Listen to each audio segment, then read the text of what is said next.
سارے لڑکیوں کے نمبر اپنے موبائل سے بلاک کر دو. وہ نہیں کریں گے, وہ نہیں کرے گا بھائی. تو ایسا دین اللہ کو کیا کرنا ہے بھائی, جب تم اپنی ساری خواہشات افطاری میں آ کے بیٹھ جاتے ہو پکوڑے کھانے کے لیے. تو پورے دین کو فالو کرنا پڑے گا. تو نکال دو اپنے موبائل سے, بلاک کر دو سب. صرف نکاح کا راستہ ہے آپ کے لیے, نکاح کے علاوہ کوئی اور راستہ اللہ نے حلال نہیں کیا, اس کا عذاب ہے, حساب دینا پڑے گا. یہ بھنگی اور چماروں کا کام ہے گرل فرینڈ رکھنا. جو پیغمبر اور پیغمبروں کے طریقے کو فالو کرتے ہیں وہ بھنگیوں اور چماروں والے کام نہیں رکھتے. گدھے گھوڑوں کا کام ہے فزیکل ریلیشن. انسان پیغمبروں کا جو راستہ ہے وہ انسانوں کا راستہ ہے, وہ صرف فزیکل ریلیشن نہیں ہے, وہ اصل میں ریلیشن ہے جس کے بعد بہت سارے حقوق ایک دوسرے کے متبادل ہو جاتے ہیں. سمجھتے ہو کہ نہیں سمجھتے؟ آگے چلتے ہم. انی آمنت بربکم فاسمعون. تو اس شخص نے کہا کہ اے میری قوم, میں اس خدا پر, شروع میں اس نے اپنے ایمان کو ظاہر نہیں کیا, اپنے ایمان کو چھپا کے نا اپنی قوم کو دعوت دی کہ بھئی ایسے کو ہم کیوں نہ مانیں.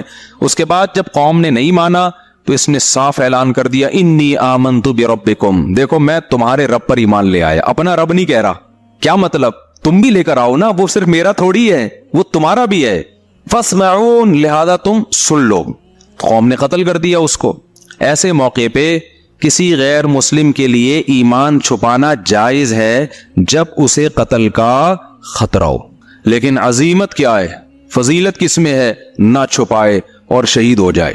کچھ گناہ ایسے ہیں کہ مجبوری میں وہ گناہ ہی نہیں رہتے. کچھ گناہ ایسے ہیں کہ مجبوری میں وہ جائز تو ہو جاتے ہیں لیکن افضل نہیں ہوتے. اب یہ فقہ میں نا, اصول فقہ جنہوں نے پڑھا ہوا ہوتا ہے وہ قرآن و سنت کی روشنی میں وہ سمجھتے ہیں کہ کون سے گناہ ایسے. آپ بھوک سے مر رہے ہو, خطرہ ہے کہ جان سے ہاتھ نہ دھو بیٹھو, اور آپ کے پاس حرام گوشت ہے, تو وہ حرام گوشت کھانا آپ کے لیے حلال ہے. نہیں کھاؤ گے مرو گے, خودکشی کا گناہ ہوگا. وہاں جان بچانا فرض ہے, سمجھتے ہو؟ کھانا فرض ہو جائے, صرف حلال نہیں ہوگا بلکہ کیا ہو جائے گا؟ فرض ہو جائے گا.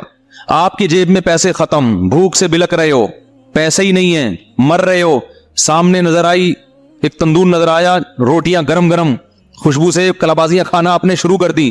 اب آپ نے بیان سنا ہے چوری کرنا بہت بڑا جرم ہے, اور بالآخر آپ آہستہ آہستہ آپ کا انا للہ ہونے لگا بھوک سے, تو وہاں آپ پہ چوری کرنا فرض ہو جائے گا. ڈکیتیاں نہ کرنا شروع کر دیں کہ کل سے بے روزگاری میں بندوقیں لے کے ٹھیک ہے, اتنی چوری کہ جس سے موت سے بچ جائے. تو یہ صرف جائز نہیں ہو جائے گا چوری کرنا, بلکہ یہاں چوری کرنا آپ پر واجب ہو جائے گا. شریعت کہے گی بھائی تو جان بچا, اگر تیرے پاس پیسے نہیں ہے کسی طرح جا تندور پہ کسی طرح لڑ کے روٹی لے کے کھا لے, جان بچ جائے گی. پھر کیا ہوگا جب بچ جائے گی؟ پھر کوشش کر اب اس کے پیسے کیسے ادا کرنے میں, معاف نہیں ہوں گے وہ پیسے. اس کو بول دے بھائی میں مر رہا تھا, میں نے کھا لیا, جو اکھاڑنا ہے اکھاڑ لیں, ٹھیک ہے نا. باقی یہ کہ معاف کر دے تو اچھا ہے, نہیں تو پھر میں مزدوری کروں گا, جب پیسے ویسے ہوں گے تو میں نے ڈائری میں نوٹ کر لیا, یا میں نے دماغ میں نوٹ کر لیا کہ اتنے پیسے میں نے تجھے دینے, وہ پیسے اس کے اوپر واجب ہو جائیں گے. لیکن ایسے موقع پہ چوری کرنا کیا ہو جائے گا؟ فرض. لیکن رمضان کا روزہ اگر کوئی آپ سے کہتا ہے توڑ دو, بندوق رکھ دی, تو علماء نے فقہاء بیان کرتے ہیں کہ توڑنا جائز تو ہے, لیکن اگر نہیں توڑو گے, ڈٹ جاؤ گے, تو شہادت کا ثواب ملے گا. سمجھتے ہو گے نہیں سمجھتے؟ اب یہ مسائل میں باریک فرق ہے, اسی کے لیے علم حاصل کیا جاتا ہے. جن کے پاس نالج نہیں ہوتی, پراپر وے میں علم حاصل نہیں کیا, وہ سب مسائل کو آپس میں کیا کر دیتے ہیں؟ گڑمٹ. اسی طرح یاد رکھو کہ اگر کسی نے آپ کو گن پوائنٹ پہ بولا کہ کافر بن جاؤ, کلمہ کفر زبان سے بولو میں ہندو ہوں, بولو میں عیسائی ہوں, اسلام چھوڑ دو, تو جان بچانے کے لیے اسلام چھوڑنا ایسے موقع پہ اوپر سے, دل سے نہیں, صرف زبان سے کلمہ کفر کہنا کیا ہو جائے گا؟ جائز. ایسے موقع پہ گناہ نہیں ملے گا. لیکن آپ اگر ڈٹ گئے, نہیں بھائی میں لا الہ الا اللہ کا قائل ہوں, میں اپنے آپ کو ہندو کسی قیمت پہ نہیں کہوں گا, میں عیسائی نہیں کہوں گا, میں توحید پرست مسلمان ہوں, جو اکھاڑنے اکھاڑ لے, اور اس نے مار دیا, تو خودکشی کا گناہ نہیں ہوگا, بلکہ کیا ہوگا؟ بہت بڑی شہادت. اس کو کہتے ہیں عزیمت. عزیمت یہی ہے کہ ڈٹ جائے. تو اسی طرح کوئی ہندو مسلمان ہوتا ہے, عیسائی مسلمان ہوتا ہے, اس کو خطرہ ہے بہت زیادہ ماریں گے, قتل کر دیں گے, تو اس کے لیے جائز ہے کہ زبان سے اقرار نہ کرے, دل میں مسلمان ہو جائے. اللہ بخشیں گے قیامت کے دن, اس کو ایمان والوں میں شامل کریں گے. لیکن اگر وہ ڈر جاتا ہے کہ نہیں بھائی مجھے مار دو, میں شہادت کے لیے تیار ہوں, تو یہ بہت بڑی شہادت ہے, اس میں بہت بڑا اجر ملے گا, جیسے کہ اس کو ملا. یہ ڈٹ گیا. ڈٹنے سے فائدہ ہوتا ہے کہ موٹیویشن بہت ملتی ہے سامنے والے کو, یار اتنا مضبوط, تو کچھ ہوگا نا اس میں، جان ہوگی اس مذہب میں، تبھی تو ڈٹ گیا ہے. تو وہ جو نجار تھا نا وہ بھی ڈٹ گیا. جب قوم پیغمبروں کو دھمکیاں دے رہی تھی ہم پتھروں سے مار کے ہلاک کریں گے، تو اس کو تو زیادہ دھمکیاں دیں گے، تو ہماری قوم کا آدمی ہے بھائی، تو ادھر کیسے چلا گیا؟ تو اس نے کہا انی آمنت بربکم فاسمعون، میں رب پہ ایمان لے آیا ہوں. جیسے حضرت عمر ڈٹ گئے تھے نا نبی کے دور میں، جب مکہ میں لوگ مسلمان ہو رہے تھے تو چھپ کے مسلمان ہوتے تھے کیونکہ بہت زیادہ خطرات تھے، بہت ظلم ہوتا تھا جو مسلمان ہو جاتے. حضرت عمر جب مسلمان ہوئے نا تو مسجد حرام میں جا کے اعلان کر دیا کہ میں کیا ہو گیا ہوں، مسلمان ہو گیا ہوں، ایسی کی تیسی، جو اکھاڑنا ہے آ کے اکھاڑ. بلکہ بولا کہ جس کو اپنی بیوی کو بیوہ کروانا ہے تشریف لا سکتا ہے وہ. یعنی الٹا ان کو دھمکیاں دینا شروع کر دی. جس کو اپنے بچے یتیم کروانے کا شوق ہے مارکیٹ میں آ جائے، میں ہو گیا ہوں مسلمان، آ جائے، ٹھیک ہے نا. اور جس کو شوق ہے کہ بیوی بیوہ ہو جائے تو وہ بھی مجھے آ کے روک سکتا ہے، ہم یہی نماز پڑھے گا. تو یہ طاقت تھی، تبھی تو نبی نے دعا مانگی تھی، اے اللہ ابو جہل کے ذریعے اسلام کو طاقت دے یا عمر بن خطاب کے ذریعے. اللہ کو عمر بن خطاب پسند تھے تو اللہ نے کس کے ذریعے طاقت دے دی؟ عمر بن خطاب. اور ایسی پھر حکومت قائم کی ہے 22 لاکھ مربع میل پر. حضرت عمر کے دور میں کوئی سیاسی اختلاف بھی نہیں ہوا ہے، خاندانی حکومت ہوئی ہے. کس کے دور میں؟ عمر کے دور میں. کوئی سر اٹھا کے اور حضرت عمر کس قدر اللہ کا خوف تھا. دیکھو بیماری میں جب شہادت کا وقت تھا نا، اس وقت ایک نوجوان عیادت کے لیے آیا، اس کا ازار ٹخنوں سے نیچے تھا، جانے لگا تو حضرت عمر نے اس وقت بلایا، بولے اس ازار کو کیا کرو، اوپر کرو. اس وقت بھی نہیں علی المنکر چھوڑا نہیں ہے کہ جو موقع ملا تبلیغ کا وہ کر دو. تو یہ لوگ تھے جو اللہ کی رضا میں فنا ہو چکے تھے.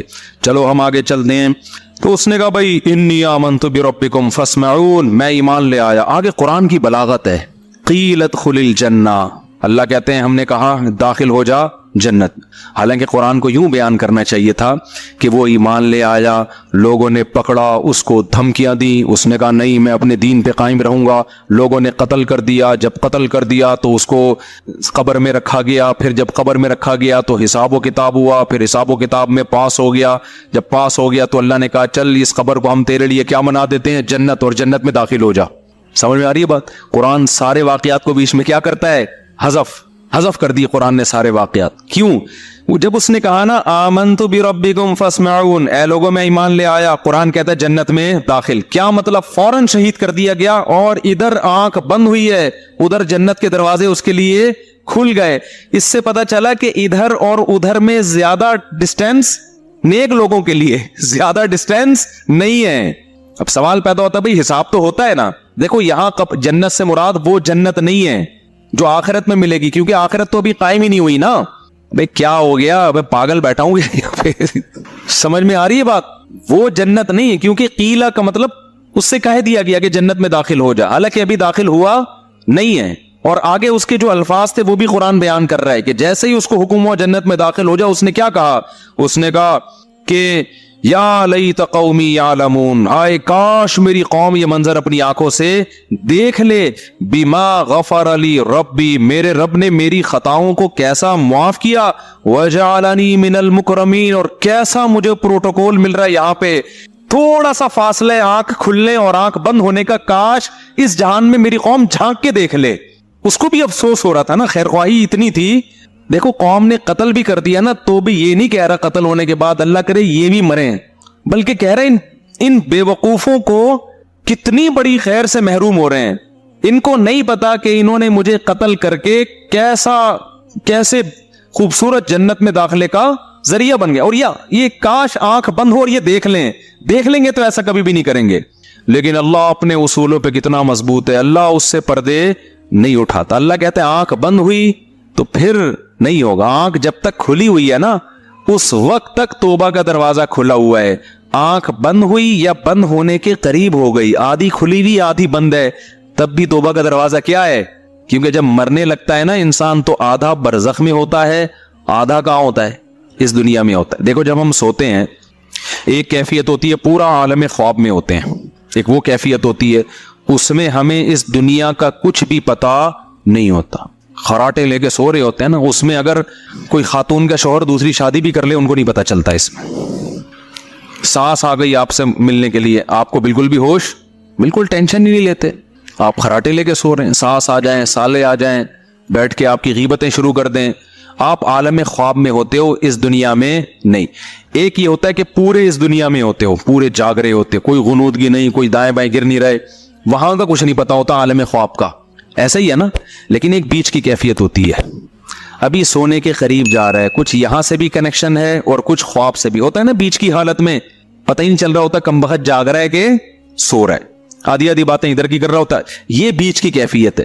بالکل موت کے وقت بھی یہی بیچ کی ایک کیفیت آتی ہے, تھوڑی دیر کے لیے میت پر. جب ہم دنیا سے جاتے ہیں نا, ایک کیفیت ہوتی ہے پورے یہاں پر ہوتے ہیں اس جہان میں, وہاں سے ابھی کنیکشن بحال بولو نہیں. ایسی کنڈیشن میں توبہ قبول ہوگی.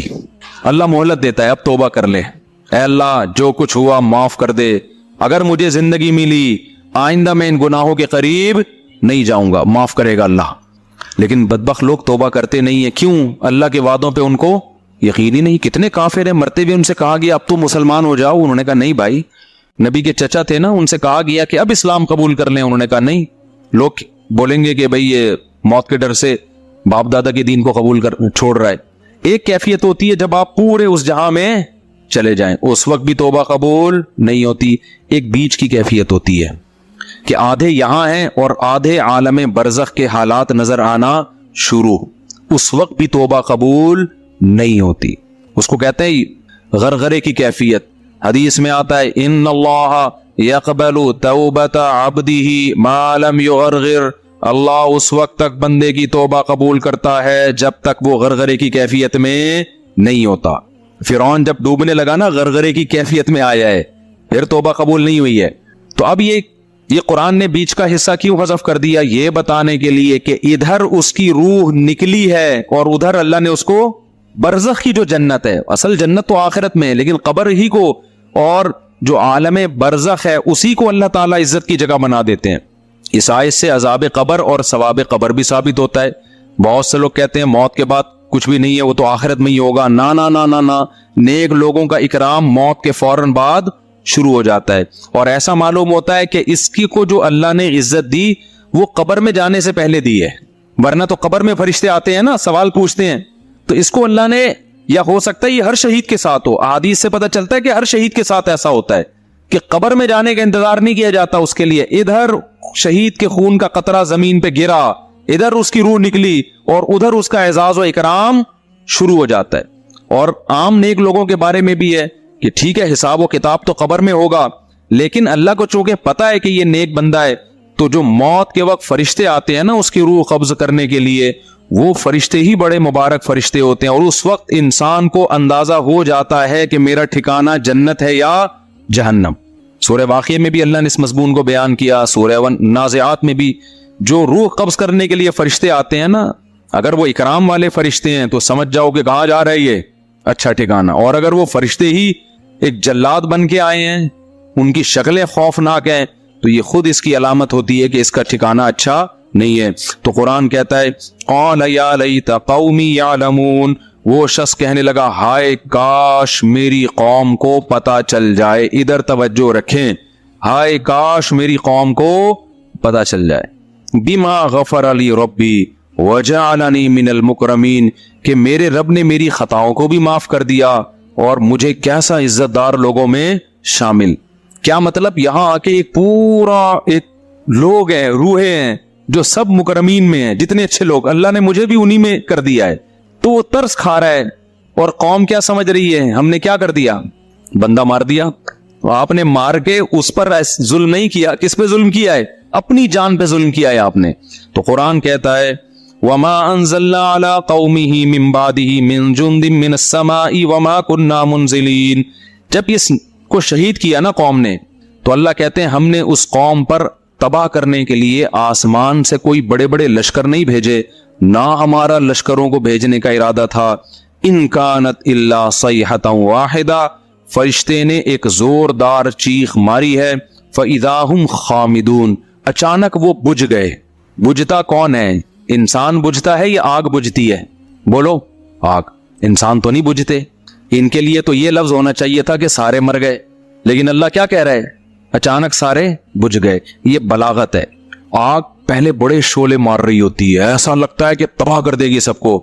پانی ڈالو تو ایسی غائب ہوتی ہے جیسے اس کا نام و نشان تھا ہی نہیں. تو یہ بڑی طاقتور قوم تھے, بڑی باتیں کرتے تھے, ہم یہ ہیں, ہمارا یہ بزنس, ہماری یہ ترقی, ہماری یہ بلڈنگیں, ہمارے یہ جائیدادیں, ہمارا یہ کلچر, ہو بڑی بڑی باتیں کی. اور اللہ نے ایک آواز دی ہے ایسے جیسے آگ کے اوپر آپ نے کیا کر دیا, پانی, اور سارے غائب ہو گئے, سارے مر گئے, سب طاقت اور قوت کیا ہو گئی, ختم.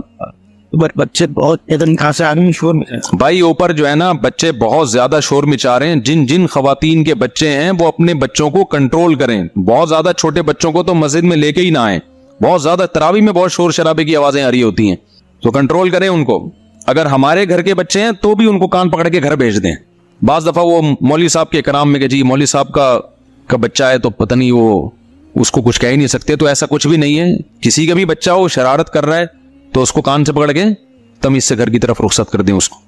اچھا بھائی, وما انزلنا ان کانت اللہ صیحۃ واحدۃ. آگے اللہ کہتے ہیں یا حسرۃ علی العباد, اللہ کہتے ہیں مجھے بندوں پر افسوس ہے. یعنی اللہ کو بھی عذاب دے کے خوشی نہیں ہوئی ہے, اچھا نہیں لگا کہ میں نے سب کو مار دیا. اللہ کہتے ہیں مجھے کیا ہے, افسوس ہے بندوں پر. ما یاتیہم من رسول, جب بھی ان بندوں کے پاس میرا کوئی پیغمبر آیا, کانوا بہ یستہزئون, انہوں نے بھی ٹھانی ہوئی ہے کہ ہمیشہ ان پیغمبروں کا مذاق اڑانا ہے. آج یہ ٹھانی ہوئی ہے کہ جب بھی کوئی دین کی دعوت کا کام کرے گا تو ایک لبرل طبقہ ایسا ہے کہ اس نے مولویوں کا مذاق ہی اڑانا ہے. اس نے کیا کرنا ہے, مذاق ہی اڑانا ہے. تو یہ وہی چیز ہے. انبیاء, علماء انبیاء کے وارث ہوتے ہیں. اب انبیاء نہیں ہے تو ان کے وارث کون ہیں؟ تو یہ اس کا خوب خیال کیا کرو کہ جو لوگ علماء کا مذاق اڑاتے ہیں آہستہ آہستہ ایمان سے دور, کیونکہ دین تو وہیں سے سیکھا جاتا ہے نا. نتیجہ کیا نکلتا ہے؟ پھر میں بار بار بتاتا ہوں کہ سارے ایک جیسے نہیں ہوتے. اگر آپ کہتے ہو فلاں 2 نمبر نکلا, فلاں 2 نمبر نکلا, تو بھائی وہ 2 نمبر ہے نا. کسی 2 نمبر کی وجہ سے سب کو کہنا کہ سارے کیا ہوتے ہیں. جیسے جھوٹے نبی بھی تو آئے ہیں نا, آپ کو دلائل سے پتا چل گیا یہ جھوٹا نبی ہے, یہ جھوٹ بول رہا ہے. معاذ اللہ آپ نے سارے پیغمبروں کو برا بھلا کہنا شروع کر دیا کہ جس نے بھی نبوت کا دعویٰ کیا سب کیا ہے, معاذ اللہ نقل کفر 2 نمبر ہے. تو یہ تو خدا کے غضب کو دعوت دو گے نا. آپ یہی بولو گے بھائی یہ کیا ہے, یہ 2 نمبر ہے, یہ جھوٹا نبی ہے. تو اسی طرح کوئی جتنے بھی علماء دنیا میں پائے جاتے ہیں, کہیں آپ نے 2 نمبر مولوی دیکھ لیے تو اب یہ کہنا کہ مولوی کیا ہوتے ہیں 2 نمبر, یہ بڑا خطرناک جملہ ہے, بڑا خطرناک جملہ ہے. تو کیونکہ علماء انبیاء کے وارث ہوتے ہیں. آگے اللہ تعالیٰ فرماتے ہیں وَآیَةٌ لَهُمُ الْأَرْضُ الْمَيْتَةُ, اللہ فرماتے ہیں کہ پیغمبروں کو ہم جب بھیجتے ہیں تم پیغمبروں کا مذاق اڑاتے ہو, حالانکہ ہمیں اپنی توحید, اپنی قدرت, اپنے وجود کو ثابت کرنے کے لیے پیغمبر کو بھیجنے کی ضرورت نہیں ہے. اسی زمین میں اتنی نشانیاں ہیں جنہیں دیکھ کے تمہیں خدا کے وجود پر یقین آ جانا چاہیے. وہ 1-2 آیتیں پڑھ کے بس بیان ختم کرتا ہوں.